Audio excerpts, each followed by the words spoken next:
Eh, buenos días, buenos días compañeros, buenos días doctor. Soy el doctor Eduardo Briceño, residente de geriatría de primer año, y hoy día vamos a ver el tema de anemias. Los contenidos que vamos a ver van a ser las generalidades, un poquito de fisiología, funciones, características, el ciclo del eritrocito, la definición de anemia. Ahí vamos a detenernos un ratito, la epidemiología. Sí, lo centré básicamente en los temas ya de la parte de definición y hacia abajo, lo centré en el adulto mayor, la importancia, su clasificación, las etiologías más frecuentes dentro del adulto mayor, las causas más comunes, las vamos a ir revisando cada una por separado, que van a ser las carenciales, las enfermedades crónicas o inflamatorias y las anemias del adulto mayor de causa desconocida. Entonces el eritrocito tiene sus funciones principales, transporte de oxígeno, pero también no hay que olvidar que es un amortiguador ácido-base, gracias a la anhidrasa carbónica, y también ayuda en el transporte del dióxido de carbono también mediante esta. Entonces, ¿de qué nos vamos a ocupar? De la parte eritrocitaria. El tamaño, ya lo pueden ver, son más alrededor de 7 micras, tiene un volumen de 3,9 a 6,4. ¿Y qué característica tiene principal? Es que es un disco bicóncavo que tiene una relación entre la superficie y el volumen aumentada, y vamos a ver que eso tiene una importancia dentro de las funciones. Entonces, aquí tenemos los precursores, que es nuestra célula madre multipotencial, que nos va a dar origen a ya unas células madre un poquito más comprometidas, que va a ser la línea mieloide y la línea linfoide, y posteriormente ya el proeritroblasto, el eritroblasto basófilo, el policromatófalo, el policromático, el ortocromático, y ya básicamente los normoblastos y posteriormente los reticulocitos. Son estos los reticulocitos los que van a salir a sangre periférica y son los que van a cumplir su función. Aquí un poquito más vemos las características. Obviamente tiene la producción a nivel de la médula ósea, está influenciada tanto por las células de la matriz de la misma médula ósea, como por algunos factores de crecimiento, principalmente la eritropoyetina, la cual se produce a nivel renal, y vamos a ver que es gracias a que la hipoxia produce el estímulo que va a gatillar una señal gracias al factor inductor de la hipoxia, que va a hacer que se sintetice la eritropoyetina. Bueno, aquí en verdad les dejé esa tablita para ver en verdad que los factores hormonales son bastante importantes. Dentro de ellos, por lo menos en la parte de los eritrocitos, es importante la interleuquina 3, y lo que más nos interesa a nosotros es la eritropoyetina. La membrana y el citoesqueleto tienen una función básicamente en que esta relación entre la superficie y el volumen, que está aumentada, le otorga la resistencia y la flexibilidad que le permite al eritrocito pasar por los capilares, deformarse y hacer su trabajo de entrega del oxígeno. La membrana es asimétrica. Esta asimetría es importante porque, como vamos a ver también, el eritrocito no tiene una maquinaria metabólica, sino que sale ya desde la médula ósea con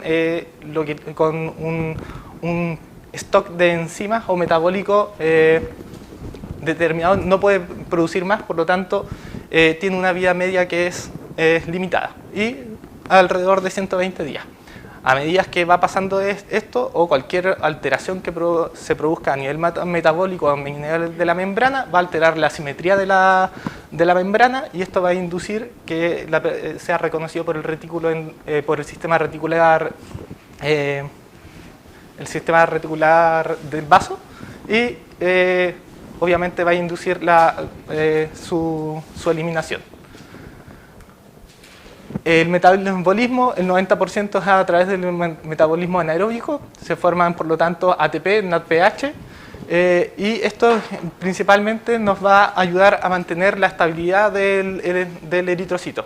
Si no tuviéramos esto, en general el eritrocito iría incluso menos, por lo tanto cualquier factor que nos altere las vías metabólicas también nos va a alterar la vía media, así como nos va a alterar también o cualquier factor que nos altere la composición de la membrana también.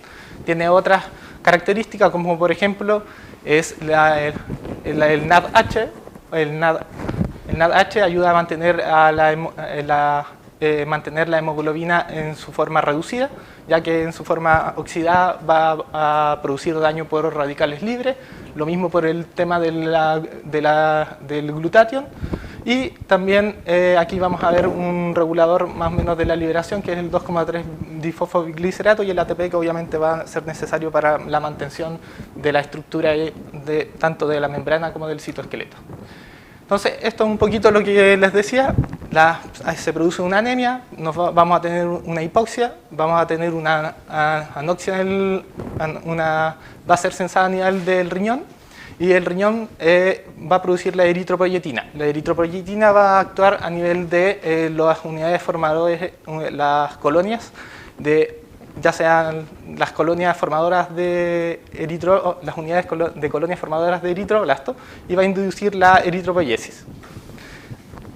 Van a haber hartas hormonas involucradas, dentro de ellos andrógenos, las hormonas tiroideas, las hormonas del crecimiento y los corticoides.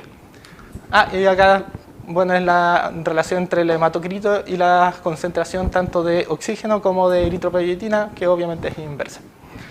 La hemoglobina, que es la que normalmente se encarga de realizar los procesos, principalmente el transporte de oxígeno, representa el 33% del peso del eritrocitario, se concentra normalmente en la periferia y puede transportar 4 moléculas. La forma predominante en el adulto mayor es la hemoglobina A, y ahí está en general porque de estos salen bastantes enfermedades. Les quise dejar el dibujito de dónde sale la producción de la hemoglobina, que es a través de 2-succinil-CoA más 2 glicinas, va a producir un anillo pirrol. Los 4 pirrol van a producir la protoporfirina 9, y la protoporfirina 9 con el fierro van a formar recién el grupo M.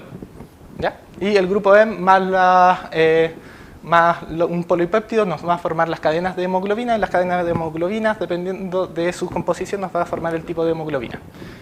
Esta es la curva de disociación de la hemoglobina. Obviamente a nivel periférico existe una exposición mayor a la concentración de CO2, mayor exposición también a 2,3 difosfoglicerato, nos va a permitir el desplazo de la curva hacia la derecha, lo cual nos va a favorecer la entrega de oxígeno, y cuando llega el eritrocito a los pulmones se produce al revés, por lo tanto produce una mayor avidez a nivel pulmonar del eritrocito por el oxígeno.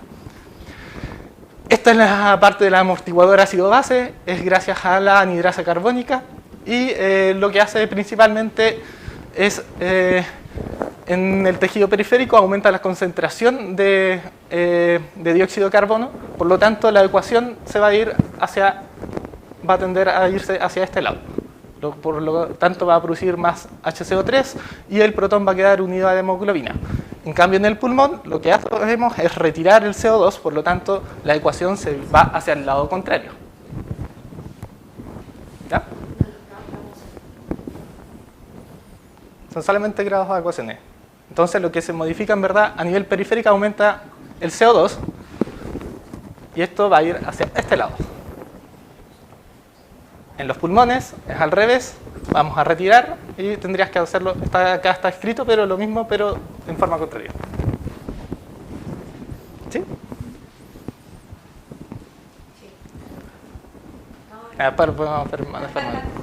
El ciclo del eritrocito también es importante para irlo entendiendo. Obviamente tenemos aquí varios sistemas involucrados, el sistema del retículo endotelial, que los actores principales son los macrófagos, que se encarga de la descomposición del grupo hemo en biliverdina y el fierro. Después el fierro va a pasar va a una recirculación gracias a la transferrina. En la transferrina después va a ir a los depósitos a nivel del hígado, en los cuales se va a almacenar en forma de ferritina, que es una proteína grande, bastante grande, y almacena bastantes moléculas de fierro. Y en cambio la bilirrubina no conjugada va a pasar, según la albúmina, de la albúmina pasa también al hígado, el hígado se encarga de conjugarla y de ahí es excretada a nivel de vía biliar y pasa al urobilinógeno, a la estercobilina, que es la encargada de dar la coloración de las heces, y de la recirculación a través de recirculación enterohepática. Ahora, la definición. Esto ya vamos a entrar como en un terreno un poquito más interesante. La definición, en verdad, no existen valores de cortes para mayores de 65 años. La que normalmente utilizamos nosotros, que es la de la Organización Mundial de la Salud, que son niveles para hombres menores de 13 y mujeres menores de 12, está hecha en base a poblaciones hasta los 65 años.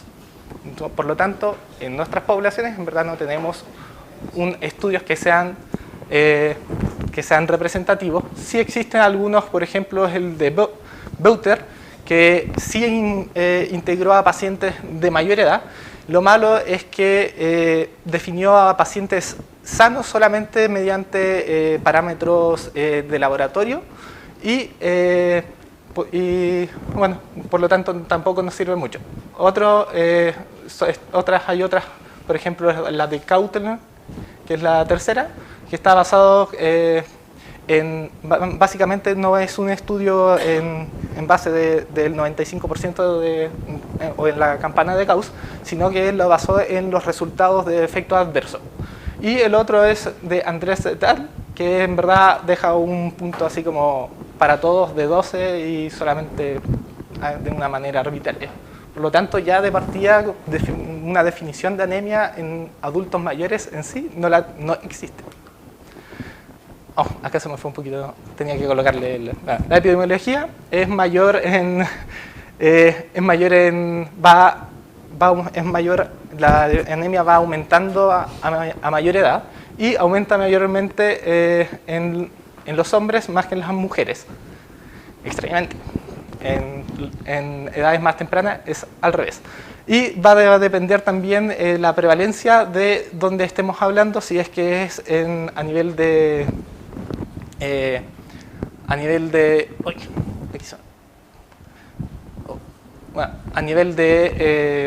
esto era a nivel de la comunidad, un 12% básicamente, a nivel de hospitalario, de un hospital básico, o a nivel ya de medicina interna. Pero va entre un 12, 47, 40% dependiendo de dónde hagamos el estudio. ¿Cuál es la importancia básicamente? Bueno, ¿qué es importante en general la anemia en la población adulta? Sí, ¿por qué? Porque en general se asocian con una pobre calidad de vida, como ven, hay una mayor fatiga, hay un incremento de la fragilidad, una baja de la masa muscular, una menor función cognitiva, demencia, depresión, aumentan las tasas de hospitalización, aumentan las tasas de readmisión, aumentan la morbilidad e incluso aumenta la mortalidad. Y esta asociación no se ve solamente en anemia severa, sino que se ve incluso en anemias leves. Esta es más o menos la relación que se encuentra, y más o menos entre los niveles de 3 a 17 de hemoglobina la mortalidad es menor, y cuando comienza a disminuir incluso a niveles de 12, la mortalidad comienza a crecer. El tamaño, aquí ya nos fuimos un poquito a la clasificación. Como ya todos saben, puede ser micro, normo o macrocítica. En la microcítica obviamente tenemos el déficit de fierro, las talasemias y la anemia sideroblástica, o sea, todo lo que sea la producción de hemoglobina. Por eso les dejé el dibujito ahí. Y las normocíticas, anemias de enfermedades crónicas o inflamatorias, o eventualmente sangrados o hemólisis aguda. Y las macrocíticas las podemos diferenciar en ovales o en redondas. Las ovales son por los déficits de B12 o folatos, síndromes mielodisplásicos, las quimioterapias, y las redondas, enfermedades hepáticas, enfermedades tiroideas, anemia aplásica o por aumento de los reticulocitos. Los mecanismos los podemos tener regenerativas o regenerativas. Las regenerativas, ya sean por hemorragia o hemólisis, las mismas hemólisis las podemos dividir en corpusculares o extracorpusculares, pero ya es otra cosa. Y las regenerativas en afección de las células madre, ahí encontramos los síndromes mielodiplásicos, que son importantes en la población adulta, las mieloptisis, los déficits nutricionales, que también son importantes.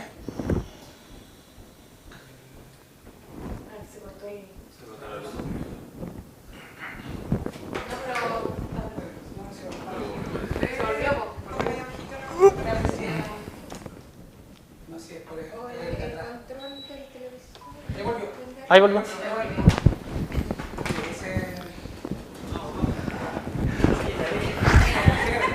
Menos mal que no. Oh. Ahora, entonces estamos en los mecanismos de anemia, y en las partes del mecanismo regenerativa, obviamente es importante hacer, lo que nos importa el índice es el índice reticulocitario. Por lo tanto, a mayor intensidad de la anemia vamos a tener una mayor liberación de reticulocitos, porque la médula se ve estresada, por lo tanto libera antes los reticulocitos.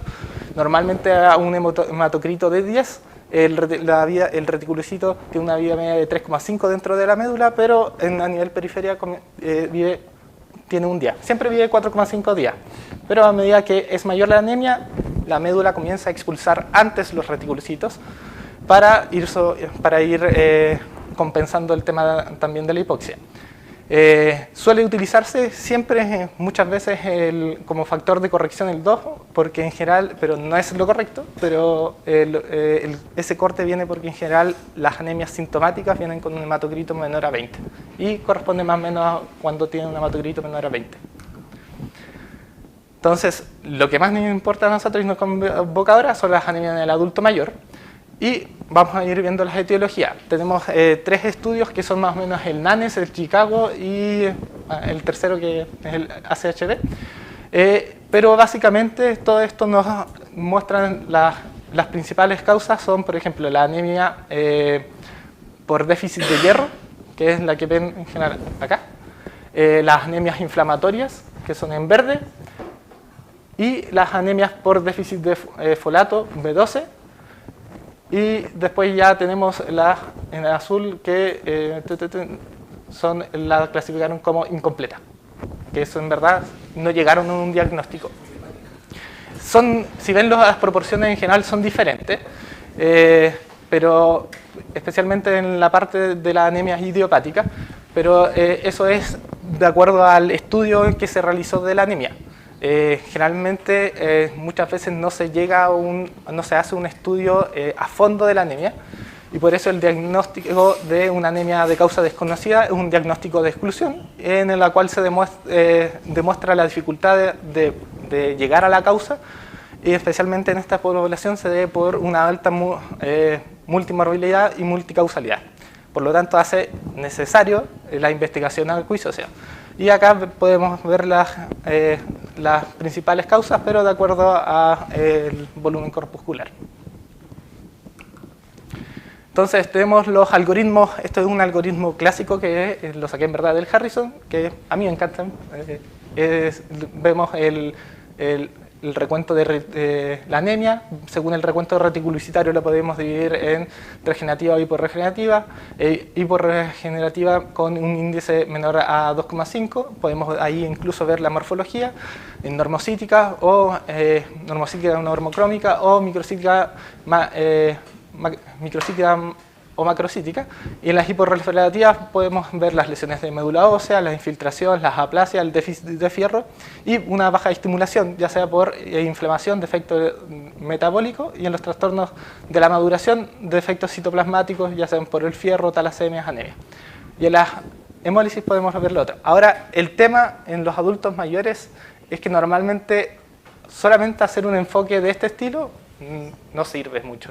¿Por qué? Porque, como vamos a ver, los adultos mayores no suelen tener una sola causa de anemia, sino que suelen tener una montonera de causas de anemia, que Eso es lo que vamos a tener acá. Entonces tenemos generalmente un adulto mayor, en el cual tenemos, la mayoría de nuestros adultos mayores tienen un proceso inflamatorio crónico o una enfermedad inflamatoria, tienen insuficiencia cardíaca, que también tiene su relación con la anemia, normalmente tienen déficits nutricionales, especialmente de fierro, B12 y ácido fólico, tienen su alteración especialmente a nivel renal, una insuficiencia renal ya que va disminuyendo la producción de eritroproyetina, comienzan a disminuir especialmente en los hombres los niveles de testosterona y también existe una senescencia a nivel de la médula ósea.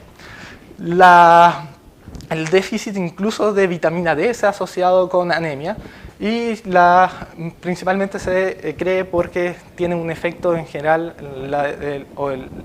la vitamina D tiene un efecto antiinflamatorio, por lo tanto su déficit nos haría estar en un estado proinflamatorio. La disminución de los andrógenos, como vimos anteriormente, también estimula a nivel de la médula ósea y incluso el inflammaging está citado dentro de un estado, nos proporcionaría un estado proinflamatorio en los adultos mayores. Entonces vamos a ir viendo las anemias ferropénicas, que es la primera causa a nivel mundial.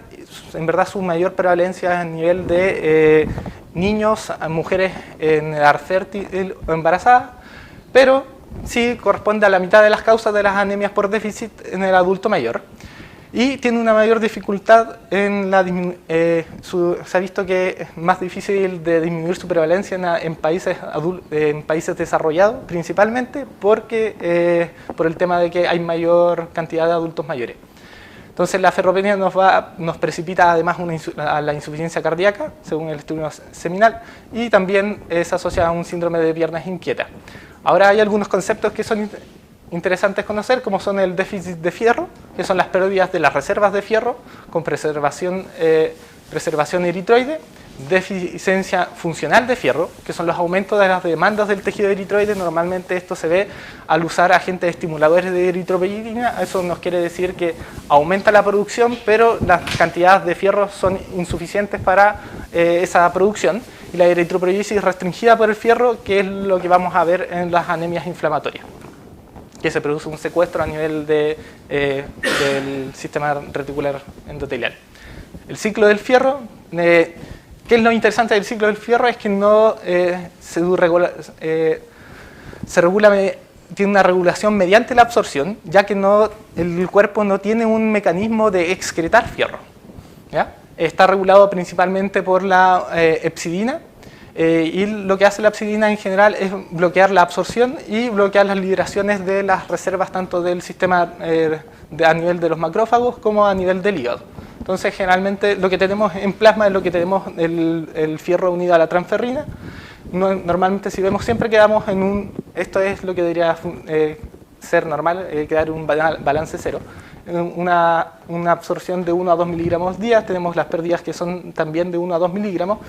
Tenemos el círculo a través de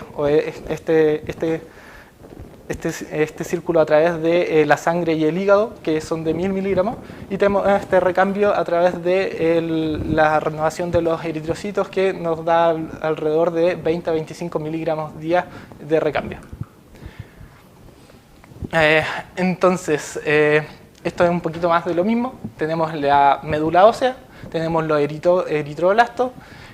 Los eritroblastos disminuyen nuestra cantidad de eritrocitos, se estimula el factor inducido por hipoxia, produce mayor cantidad de eritropoyetina, nos va a estimular la producción de nuestros eritrocitos. Los eritrocitos después cumplen su ciclo, son fagocitados a nivel del sistema reticular endotelial. El sistema reticular endotelial tiene que liberar la cantidad de fierro que absorbió, y esto lo hace a través de una proteína que es la ferroportina, que es regulada a nivel gracias a la hepcidina, y esto es liberado a nivel de la sangre, es utilizado a nivel muscular, a nivel cardíaco, otros órganos, y después el fierro bueno, ahí en verdad también tenemos la entrada a nivel del intestino. Entonces la absorción, principalmente a nivel del intestino, hay algunas cositas, en verdad les dejé varios dibujos porque me parece bastante interesante. Por ejemplo, hay dos formas de fierros que se pueden absorber a nivel intestinal, que son el hemo y el no hemo. El no hemo tiene que ser absorbido en una forma reducida, se reduce gracias a esta citocroma, es absorbido gracias a este cotransportador, pero es facilitado por la vitamina C. Así que aquí tenemos, por ejemplo, generalmente cuando damos fierro oral, lo ideal es también darlo, ojalá con algo con vitamina C. En cambio, el grupo hemo, que entra directamente y pasa al fierro. Ahora, esta es la parte que quería un poquito mostrarle, que para que salga a nivel del fierro salga hacia la sangre, lo hace a través de la ferroportina, y la ferroportina es regulada, tiene una regulación por la hepcidina. Entonces los estados proinflamatorios generalmente lo que hace la hepcidina es inhibe a la ferroportina, por lo tanto no vamos a tener una absorción de fierro. Y tenemos ahí obviamente la transferrina. La transferrina puede unir dos fierros y generalmente está un tercio de la transferrina está saturada a nivel sanguíneo. Ahora la captación de fierro es medida gracias a los receptores de transferrina.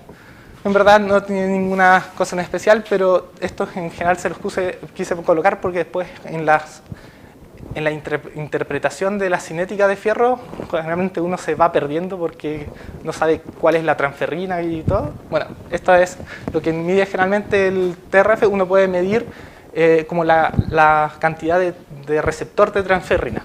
Y en algunas partes como de cinética de fierro se pueden, o están. Y el almacenamiento, como les dije, es a nivel de macrófagos o a nivel de hepatocitos. Que la gracia también es que acá está la ferroportina, ¿ya? Entonces, cuando tenemos estados proinflamatorios, nos va a bloquear también la ferroportina a nivel de los hepatocitos y los macrófagos, por lo tanto va a quedar el secuestro a nivel del hígado y del sistema reticular endotelial. Las causas, por lo menos acá les quise... hay múltiples causas, como pueden ver, pero las más importantes a nivel del adulto mayor, por ejemplo, son gastrectomías, bypass duodenales, cirugías bariátricas, infección por Helicobacter pylori. Esto principalmente porque el ácido a nivel gástrico favorece la absorción de fierro a nivel duodenal. Entonces, cualquier cosa que nos altere el pH, incluso gástrico, nos va a alterar la absorción. Y por eso también les coloqué ahí los inhibidores de la bomba de protones. Obviamente también hay que buscar pérdidas, principalmente en el adulto, que las pérdidas hay que irlas buscando, pensar en malignidad, lamentablemente. Y esto es un poquito lo que les quería contar, que por eso en general quería darles toda la charla del ciclo del fierro. Y esto es lo que vamos a ir viendo. Entonces, generalmente vemos aquí son las disminuciones, un depósito normal, un balance negativo de hierro. Acá todavía no vamos a desarrollar la anemia, pero ya tenemos un de hierro. Y finalmente vamos a desarrollar la anemia.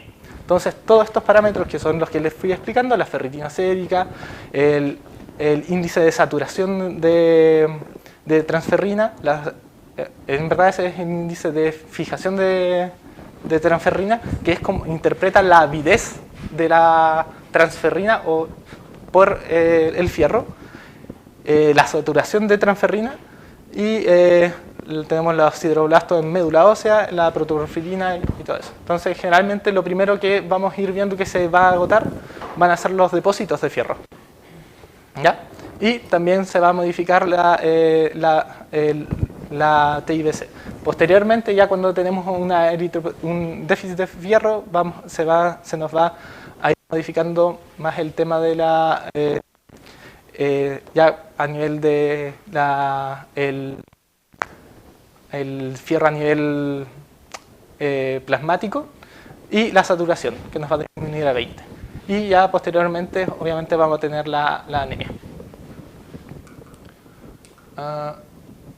Eso era en general en los adultos mayores solamente evaluar el volumen corpuscular medio no tiene una buena incidencia para ver como déficit de fierro, ya que solamente se ve en el una disminución en el volumen, se ve solamente en el casi 25%, se ve que prácticamente un 70% tiene un volumen corpuscular normal y un 4% tiene incluso un volumen corpuscular aumentado.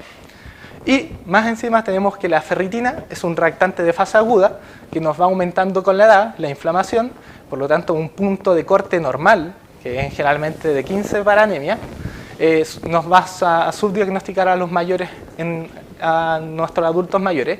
Por lo tanto, cuando vemos la relación entre ferritina, que es la ferritina, y nuestro gold estándar, que es la medición de hierro a nivel de la médula ósea, vemos que, de hecho, cuando hacemos el punto de corte 18, el 96% tiene una ferropenia, pero cuando hacemos el punto de corte incluso ya en 45, todavía tenemos un 64% de nuestra población tiene una ferropenia. Incluso se puede, como vamos a ver más adelante, normalmente se acepta en un punto de corte de 100 en pacientes adultos, porque la mayoría tienen insuficiencia cardíaca y una enfermedad renal crónica. Bueno, ahí ya les dije. El tratamiento oral, el tratamiento puede ser oral o puede ser endovenoso. El oral tiene sus ventajas, como todo, uno tiene sus ventajas y sus contras. El oral es de bajo costo, es efectivo en pacientes estables, no así generalmente en pacientes con anemia inflamatoria.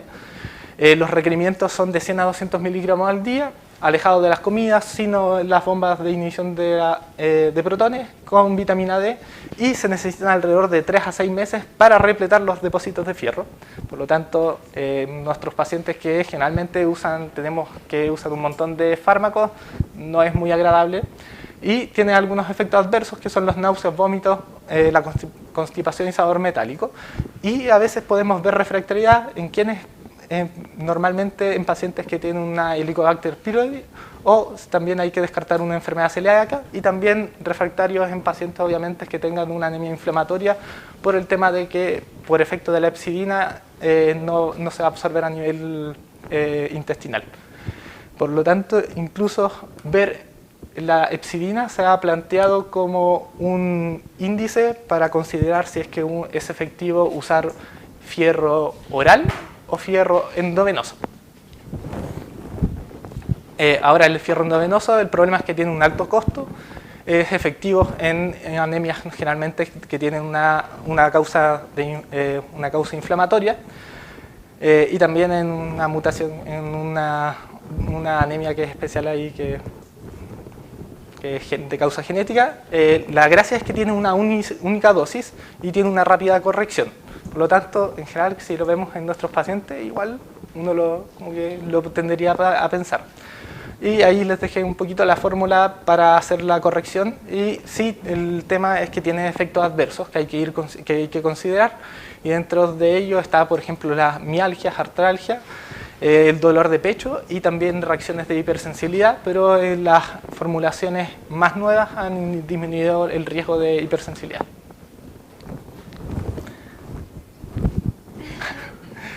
El déficit de vitamina B12, bueno, tiene su expresión clínica principalmente a nivel hematológico, a nivel neurológico y también en otras. A nivel hematológico podemos, obviamente, la anemia macrocítica ovalada con una anisocitosis, hay una hipersegmentación de los neutrófilos, puede haber una pancitopenia y una elevación de la bilirrubina indirecta, la DH, y la elevación de ácido metilmalónico y homocisteína. La elevación de la bili indirecta, de la DH, es principalmente porque existe una eritropoiesis ineficaz a nivel medular con lisis. Por lo tanto, vamos a tener los aumentos de marcadores de lisis celular, y la baja de la aptoglobina es producto de que la hemoglobina, al poder haber una lisis a nivel intravascular, normalmente la hemoglobina no existe en el plasma, y la aptoglobina es la encargada de transportar, es una proteína transportadora, la lleva al hígado y en el hígado se encarga como de procesarla de nuevo. A nivel neurológico, obviamente vamos a tener manifestación a nivel cerebral, a nivel de los cordones posteriores en la propiocepción, a nivel del sistema nervioso periférico, parestesia, a nivel incluso autónomo, que también es importante. Por ejemplo, vamos a tener la hipotensión ortostática, la incontinencia, y obviamente también se asocia a deterioros cognitivos, osteopenia y enfermedad ocular oclusiva vascular, principalmente por los aumentos de la homocisteína asociados. Y esta también la dejé, siento, pero me encantó esto. Y esta es la relación entre la vitamina B12 y ácido fólico. Entonces, generalmente tenemos los folatos, hacen este ciclo. Tenemos la homocisteína, la metionina, que nos va a producir, va a hacer este ciclo, pero aquí existe lo que le remarqué en esta parte, es lo que se conoce como la trampa de los folatos, en la cual generalmente, si es que nosotros podemos dar mucha cantidad de folatos y no vamos a tener la síntesis, se los voy a explicar.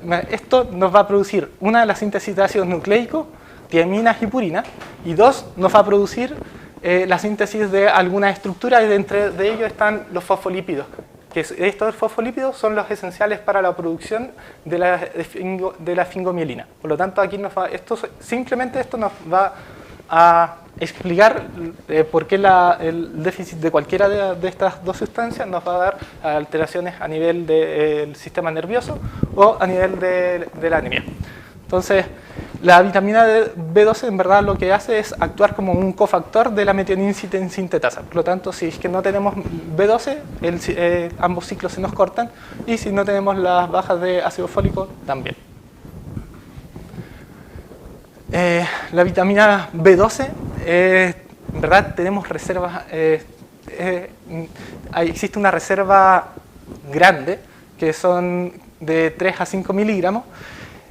Normalmente cuando tenemos reservas completas y dejamos de consumir B12, la duración que va a tener, las reservas nos van a durar prácticamente unos 4 o 6 años. Entonces, para tener un déficit de B12 es un poco complicado, pero sí existe y es frecuente en la población anciana, y vamos a ver por qué. Se recomienda una ingesta diaria que son 2,4 miligramos. Las fuentes de origen son las proteínas animales. Se libera de la proteína por bueno, aquí en verdad pasa la cobalamina, viene junto con la proteína, pasa a nivel gástrico, la aptocorrina se une, se fija con la cobalamina. Y esta después, acá el estómago produce además el factor intrínseco. La cobalamina con la aptocorrina pasan al duodeno por acción también de pH, se separa la cobalamina de la aptocorrina, y acá se fija la cobalamina junto a la aptocorrina, junto al factor intrínseco. Y el factor intrínseco es lo que permite que se produzca la absorción a nivel del ilion por el receptor cobulina.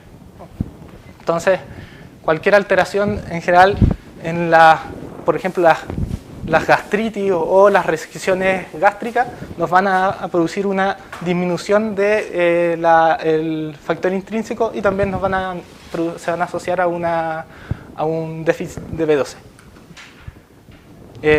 Esto es un poquito de la fisiopatología. Entonces, en verdad tenemos varias causas. Dentro de las causas, obviamente, tenemos la baja ingesta, la clorhidria, también va a ser una causa. La falta del factor intrínseco, causas exocrinas acá que no nos permitan liberar la cobalamina de la aptocorrina, y también causa a veces alteraciones a nivel de la microbiota, también nos van a producir alteraciones en la absorción de la B12. Las causas más importantes en los adultos, la anemia perniciosa. Eso sí, la anemia perniciosa, por lo menos en lo que encontré, parece que en Chile no es muy frecuente, pero en los países europeos tiene de hecho lidera es la principal causa de déficit de B12. Y los otros, obviamente, como les conté, el tema de las alteraciones a nivel gástricas, que pueden ser cirugías o pueden ser gastritis crónicas que son bien frecuentes en los ancianos, que pueden ser, por ejemplo, las producidas por Helicobacter pylori. Y lo otro importante que no hay que olvidarse es el uso de metformina. Y aquí les traje un poquito de anemia perniciosa, que es una enfermedad autoinmune, obviamente va en contra de la célula parietal, de la bomba del hidrógeno potasio ATPasa, y nos va a producir la disminución del factor intrínseco necesario para la absorción de la cobalamina a nivel del ilion distal. Es más frecuente, como pueden ver, a edades de 70, 80 años. También existe una forma leve en el 20%, y incluso puede producir una mala absorción puede producir en sí una mala absorción del fierro. Y tiene una asociación con la diabetes mellitus 2, el vitiligo y enfermedades tiroideas. Ahora, los niveles normales en general de ácido fólico y B12, esto es un tema un poquito complicado, porque cuando tenemos niveles bajos, no siempre quiere decir que están bajos, y cuando tenemos niveles normales, tampoco nos dice en general que pueden estar normales.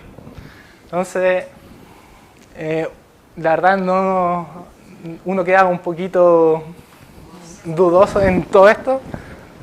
Así que cuando generalmente en algunas guías que yo vi, ya cuando decía si están normales, quédese tranquilo, en otras partes yo le dije en verdad no. Puede ser, por lo tanto, si ustedes ven una anemia macrocítica o el paciente tiene sintomatología neurológica por déficit de B12 o ácido fólico, en verdad lo ideal es tratarlo y ver si es que responde. ¿Ya? Otra opción que se puede hacer es solicitar la medición del ácido metilmalónico y la homocisteína. El ácido metilmalónico y la homocisteína se elevan tanto en el déficit de B12. En los déficits de B12 se elevan los dos, pero en el déficit de ácido fólico solamente se eleva la homocisteína. Entonces, lo importante también en nuestros adultos va a ser la prevención y el tratamiento. La ingesta diaria recomendada en población menor de 50 años son 2,4 miligramos, pero en adultos por la prevalencia de una mayor gastritis atrófica, por el uso de inhibidores de bomba de protones, en verdad se recomienda un aumento de por lo menos una ingesta diaria de 10 miligramos. Dependiendo de si la causa es un déficit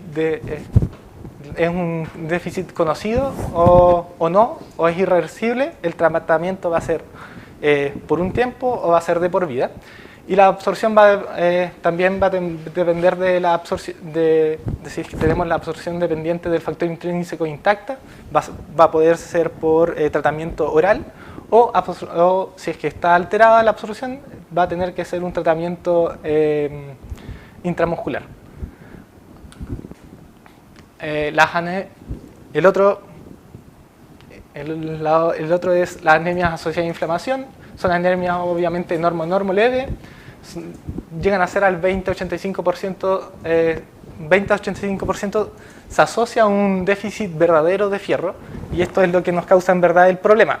O sea, no sabemos, cuesta diferenciar una anemia solamente una anemia inflamatoria con déficit de fierro de una anemia solamente por déficit de fierro. Eso es algo bastante complicado. Y los mecanismos fisiopatológicos que generalmente se nombran son la disminución de la eritropoyetina, la baja respuesta de la eritropoyetina a nivel medular por una disminución, un down regulation de los receptores de la EPO, producto de la interleuquina 1 y el factor de necrosis tumoral alfa, una eritropoyesis restringida por el secuestro del fierro, por el aumento de la epsidina. ¿Se acuerdan que les dije de que aumentaba la epsidina, inhibía la ferroportina, por lo tanto queda un secuestro de fierro a nivel del sistema reticular endotelial y a nivel hepático? Y lo otro es por una eriptosis, y esta sí la encontré muy interesante porque en verdad creo que nunca lo había pensado. Pero también en los procesos inflamatorios hay una pérdida, se produce una alteración, un estado proinflamatorio, disminuye la capacidad del eritrocito de mantener su estructura, y por lo tanto hay una pérdida de la simetría de la membrana que va a inducir una disminución de la vida media. Obviamente tenemos los grupos acá, el cáncer, infecciones, enfermedades autoinmunes, enfermedades inflamatorias, enfermedad renal crónica, incluso la insuficiencia cardíaca, la obesidad. ¿Ya? Y esta es la parte que les decía en general, la regulación de la epsidina, que estos son los factores gatillantes generalmente de la epsidina, que van a ser, o lo normal es, si aumentan los niveles de fierro, la epsidina va a bajar para que nosotros no absorbamos más fierro, pero también está estimulada a nivel de estados proinflamatorios por la interleuquina 6. Entonces, generalmente aquí tenemos el receptor de la holotransferrina. La holotransferrina es la transferrina que está repleta de fierro. Tenemos generalmente las células sinusoidales hepáticas, las de Kupfer, captan el fierro y producen unas proteínas que son las BMP, y las BMP estimulan también todo este sistema, y este sistema lo que hace es que se produzca la epsidina. La epsidina, por lo tanto, nos va a hacer que no absorbamos más fierro. Y lo otro, que es la parte como en verdad patológica, es a través del mecanismo de la interleuquina 6. Sí, esto no es solamente un antojo del cuerpo, bajar los niveles de fierro en nivel sanguíneo, sino que igual puede tener su sustrato fisiológico y protector. Y es lo que llaman inmunidad nutricional, que lo que generalmente bajan los niveles de fierro a nivel sérico, pero es porque generalmente las bacterias también necesitan para crecer el fierro. Entonces, normalmente ante una infección, estamos inflamados, por lo tanto bajan los niveles de fierro, y lo que hace es disminuir el aporte para que la bacteria no crezca. ¿Ya? Ahora, este es el algoritmo que generalmente encontré que era como el más interesante para la evaluación de la anemia. Y lo que primero es, obviamente, evaluar la anemia, evaluar el estado, la cinética de fierro, si es que esta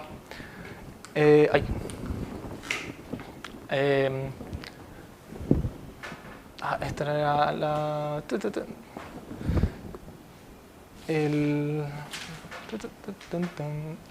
si es que la ferritina es menor a 30 en general, y con una saturación de transferrina menor a 20, lo vamos a considerar inmediatamente un déficit de fierro. Pero ya vamos a comenzar a tener, si es que está entre 30 y 100, con una TZAT menor a 20, hay que ir a descartar un déficit de fierro. Por lo tanto, vamos a ir viendo todo eso.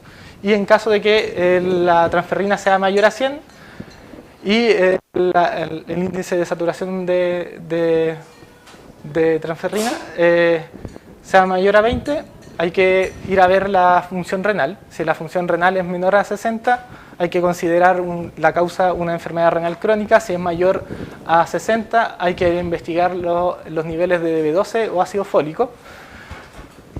Y según esto vamos a ir viendo si están bajos, obviamente los tratamos. Si están normal, vamos a tener algunas entidades que son un poquito, en verdad, ya más complicadas. Por ejemplo, hay que ir a considerar los síndromes mielodiplásicos o las anemias, las anemias en el adulto mayor de causa no precisada, y, o también hay que considerar la anemia de causa inflamatoria. El tratamiento generalmente de las anemias inflamatorias es corregir la causa subyacente. Hay otras opciones, sí, suplementación de fierro, solamente si es que está asociada a un déficit de fierro. Si no está asociada a un déficit de fierro, no hay por qué dar fierro. Y en algunas condiciones, por ejemplo, en algunos cánceres, en enfermedades renales crónicas o anemias no respondedoras, se pueden usar agentes estimulantes de la eritropoiesis. Y esto es esta es la última patita, que es el tercio que nos quedaba, que es las anemias de causa desconocida, que generalmente son de causa desconocidas porque no se va al estudio específico. Entonces, generalmente uno las deja como anemias de causa desconocida. Entonces, para que me entiendan un poquito más, es solamente un diagnóstico de trabajo. No es un diagnóstico en el cual yo tengo que ver y decidir según las características de mi paciente si es que yo voy a someter a mi paciente a un estudio invasivo, vale la pena llevarlo a ese estudio según obviamente las características, la DGI. Si mi paciente, por ejemplo, no tiene una expectativa de vida grande, generalmente hablaban de 3 meses, lo cual en verdad yo encuentro como corto, pero si no llevarlo al estudio de la causa. Ahora, sí han salido algunas gracias, y a esto generalmente voy a la selección clonal hematopoyética va un poquito más que nada al tema del riesgo de un síndrome mielodisplásico. Pero han salido algunas cositas nuevas, por ejemplo, que hay algunas mutaciones que son las que ven ahí, pero se pueden detectar estas mutaciones a nivel del análisis de la sangre periférica de los leucocitos. Se ha visto que estas mutaciones están en el 10% de los mayores de 70 años y confieren una ventaja. ¿Qué es lo que hacen? Es una mutación a nivel leucocitario, confiere una ventaja en la replicación de estas, por lo tanto voy en desmedro de la replicación de los precursores eritropoyéticos y puedo producir la anemia. Ahora,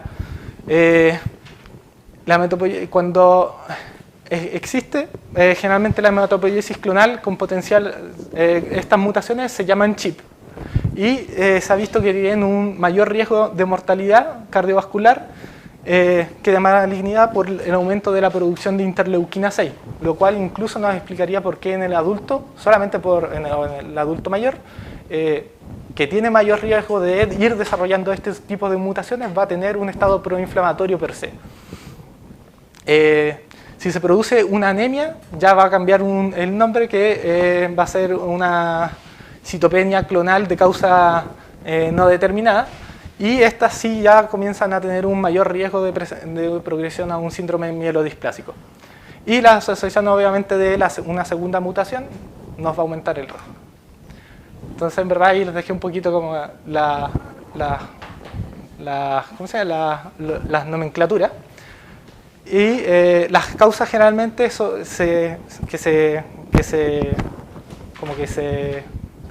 posiblemente podrían provocar esto, es la baja estimulación debido a los bajos niveles de eritroproyetina o testosterona o andrógeno debido al envejecimiento. Entonces, ahí en verdad, solamente para que lo... Entonces, generalmente cuando tenemos una anemia de causa desconocida, ese es el tema. Uno tiene que ir a sopesar si es que lo va a ir a estudiar o no lo va a estudiar, porque el estudio generalmente va a ser costoso, va a ser invasivo y hay que irlo viendo. Ahora sí, obviamente tenemos la ventaja de que no sé en verdad si es que existirá en Chile, pero están en los análisis secuenciales de leucocitos en sangre, pero sí, si es que no salen alterados, vamos a tener que ir a un estudio de la médula ósea. Por lo tanto, en un adulto mayor, esto es lo que generalmente vemos. No vemos una sola causa, sino que vemos muchas causas, que son generalmente causas inflamatorias, déficits nutricionales o por alteraciones clonales hematopoyéticas, y esto es lo que generalmente tenemos que ir a enfrentar. Entonces, en verdad, el enfrentamiento de una anemia en el adulto mayor no es fácil. Y las conclusiones en general, que yo sé que las anemias se asocian, aunque sean leves, en los adultos mayores se asocian a outcome negativos. La anemia es multifactorial. Determinar la etiología es difícil por la falta de algoritmos diagnósticos, de hecho, y para causas multifactoriales y faltas de consenso de puntos de corte, un tercio de las causas, lo bueno que tenemos es que un tercio son de causas carenciales, y tenemos una incertidumbre en la necesidad de realmente identificar la causa de la anemia, si es que realmente, si llegamos al diagnóstico de anemia de causa desconocida en el anciano, en verdad, si es que vamos a ir a investigar más.